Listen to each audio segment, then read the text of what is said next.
जो लोग ज्ञान के लिए प्रयत्न ना करके जहां हैं वहीं स्थित होकर सत्संग करते हैं, केवल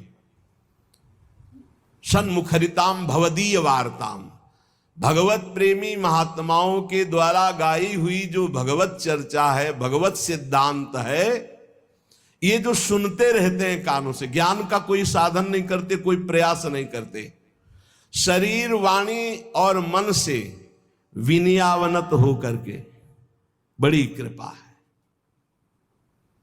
हमारा जीवन ही है सत्संग, बड़ी कृपा है, भगवान हमें सत्संग दे रहे। तो बोले यद्यपि आपको अजित कहा गया है, त्रिभुवन में कोई आप पर विजय नहीं प्राप्त कर सकता, पर हे अजित वो आपको जीत लेता है, वो आप पर विजय प्राप्त कर लेता है, आप उसके अधीन हो जाते हैं। किसके? जो ज्ञान के लिए प्रयत्न ना करके जहां है आसपास, जहां सत्संग मिलता हो, जाकर सत्संग सुने, भगवत प्रेमी महात्माओं के द्वारा गाई हुई भगवान की लीला कथा, सुंदर सिद्धांत, इनको सुनते हुए शरीर से, वाणी से, मन से अहंकार रहित होकर विनयावनत। तो बोले प्रभु यद्यपि आप अजित हैं, त्रिलोकी में कोई आप पर विजय प्राप्त नहीं कर सकता, पर हे अजित वो आपको जीत लेता है, वो आप पर विजय प्राप्त कर लेता है। परम कल्याण का स्वरूप क्या है? श्रेयः श्रुतिम भक्ति मुदस्यते विभो, आपकी भक्ति परम कल्याण का मूल स्रोत है। अगर प्रभु की भक्ति नहीं करता, केवल ज्ञान की प्राप्ति के लिए प्रयास करता है, तो भगवान ब्रह्मा जी बोल रहे, बोले उनके हाथ में श्रम लगता है, वो परिणाम में केवल क्लेश पाते हैं, क्लेश ही क्लेश हाथ लगता है। कैसे? बोले जैसे थोथी भूसी, जो धान होता है उसका चावल निकल गया तो जो बचता है उसे भूसी कहते हैं। भूसी कूटने वाले को केवल श्रम ही श्रम हाथ लगता है। ऐसे जो भगवान की भक्ति नहीं करता, नाम जप नहीं करता, भगवत आराधना का विरोधी भाव रखता है, तो चाहे जितना ज्ञान बघार ले, उसके हाथ में क्लेश ही क्लेश, श्रम ही श्रम रहेगा, वो जीवन मुक्त नहीं हो पाएगा, क्योंकि बोध होता है इष्ट कृपा, गुरु कृपा से। हे अच्युत, इस लोक में पहले बहुत से योगी हो गए हैं, ब्रह्मा जी ने देखा, क्योंकि उन्होंने सृष्टि रची है। और जब बहुत साधनाएं करके हार गए और देखा कि परमानंद की प्राप्ति नहीं हुई, तब उनको एक उपाय सूझा, लौकिक और वैदिक समस्त कर्म आपके चरणों में समर्पित कर दिए और आपकी लीला कथा नाम गुणगान में लग गए। जो ही लीला कथा नाम गुणगान में लगे, भक्ति का स्वरूप जागृत हुआ, तो उन्होंने परम पद की प्राप्ति कर ली।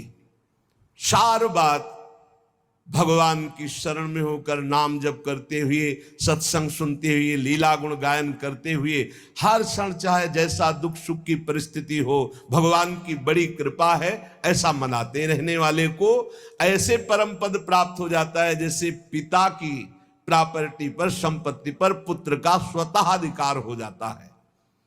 भगवान, कितने आश्चर्य की बात है कि आप हैं अपने, आप ही अपने हैं, हमारी आत्मा है, पर लोग शरीरों को अपना मान रहे हैं और आपको पराया मान रहे हैं। आप देखो, हृदय से देखो, भगवान कोई पराये से लग रहे हैं। अपनेपन की पहचान क्या होती है? जब हम कहीं भी जाते हैं तो जिससे अपनापन होता है उसके लिए सुख की चाह होती है। जैसे हम बाजार गए, कोई अच्छी चीज देखी, तो जिससे हमारा अपनापन होगा अधिक, उसकी याद आएगी, ये अमुक वस्तु उसको बहुत प्रिय है, उसको ले चलते हैं। ऐसे हम भगवान के पास भी जाते हैं तो क्या मांगते हैं? जिससे अपनापन होता है उसी को मांगते हैं। हमारा बेटा ऐसा हो जाए, हमारे धन बढ़ जाए, हमारे ये हो जाए, वो। इसका मतलब अपनापन धन से है, पुत्र से है, पत्नी से है, संसार से, प्रभु से नहीं। प्रभु, कितने आश्चर्य की बात है कि आप हैं अपनी आत्मा, आप हैं अपने, पर लोग आपको पराया मानते हैं शरीर और शरीर संबंधियों को अपना मानते हैं, और कोई नहीं हुआ, कभी नहीं हुआ हमारा। कितने जन्म व्यतीत हो गए, अब ऐसे ये भी जन्म व्यतीत हो रहा है प्रभु को अपना मानने के लिए। अभी कल्या परसों एक प्रश्नकर्ता ने प्रश्न किया कि जब भगवान हमारी बात नहीं सुनते हैं तो हमें भगवान पर विश्वास नहीं रहता, अश्रद्धा हो जाती है। भगवान हमारी बात नहीं सुनते। पूरी सृष्टि में अगर तुम्हें कुछ भी चाहिए तो तुम्हारे पास तप होना चाहिए, भजन होना चाहिए, पेमेंट है। भगवान पे श्रद्धा करने की बात मुक्ति के लिए, परम पद के लिए, कामनाओं की पूर्ति के लिए तुम्हारे पास तप होना चाहिए। ब्रह्मा जी ने करदम जी को कहा हमारी आज्ञा है जाओ सृष्टि का विस्तार करो, तो उनका सृष्टि के विस्तार के लिए तो पत्नी चाहिए। मन में सोचा अब मुझे पत्नी कैसे मिलेगी, तो ये नहीं कहा हे भगवान सुंदर पत्नी दे दो, नहीं, 10,000 वर्ष तक तपस्या की, फिर भगवान प्रकट हुए, कहा हमें सुंदर पत्नी चाहिए। बोले विश्व की सर्वश्रेष्ठ सुंदरी और महान धर्मयुक्त महाराज मनुष्य रूपा से प्रकट हुई श्री देहूति जी। ऐसे थोड़ी कि तप न करो, व्रत न करो, भजन न करो, हे भगवान मुझे ये दे दो, ऐसे ऐसे पूरी सृष्टि श्री भगवान की है। भगवान को चाहोगे कि भगवान मुझे मिल जाओ तो वो कृपा करके भजन देंगे, वो आगे बढ़ जाओ। संसार की वस्तु चाहनी तुम्हारे पास तप होना चाहिए, पुण्य होना चाहिए। अगर नहीं है तो तुम्हारे श्रद्धा करने से वहां कोई फर्क नहीं पड़ता। खुली बात समझ लीजिए, तुम्हें अपनी कामना पूर्ति करनी तो सांगो पांग उतना तप, उतना भजन, उतना साधन होना चाहिए। नहीं है तो केवल अगरबत्ती लगाने से नहीं चल जाएगा। एक अगरबत्ती लगाओगे तो एक अगरबत्ती की पैकेट की व्यवस्था कर देंगे, एक पैकेट लगाओगे तो 100 पैकेट की व्यवस्था कर देंगे, 1 रुपया चढ़ाओगे तो 1 लाख की व्यवस्था कर देंगे, इतने धनी हैं। पर उसमें भी अपराध न बने तो, अपराध बन गया तो और हानि हो जाएगी।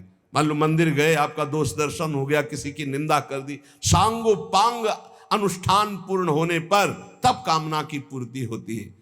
कितने आश्चर्य की बात है कि आप हैं अपनी आत्मा, पर आपको लोग पराया मानते हैं और शरीर आदि हैं पराये। यही भगवान की बड़ी माया है। ये बहुत प्यारा लगता है। इसको छोड़ने की बात आने पर देखो कैसा धक धक होने लगता है। अभी छोड़ने की बात सोचो कि ये छूट जाएगा तो कैसा लगता है। यार भगवान ऐसी कुछ कृपा करे कि ये अविनाशी हो जाए, ये न छूटे बस। और ये छूटेगा। भगवान ने अवतार लिया तब उनका शरीर छूटा तो तुम्हारा क्या बात है। भगवान ने जब दिव्य तनु धारण किया चिदानंद, तो वो भी अंतर ध्यान की लीला की कि नहीं की, तो फिर तुम्हारा पांच भौतिक तुम्हारा तो छूटेगा ही छूटेगा।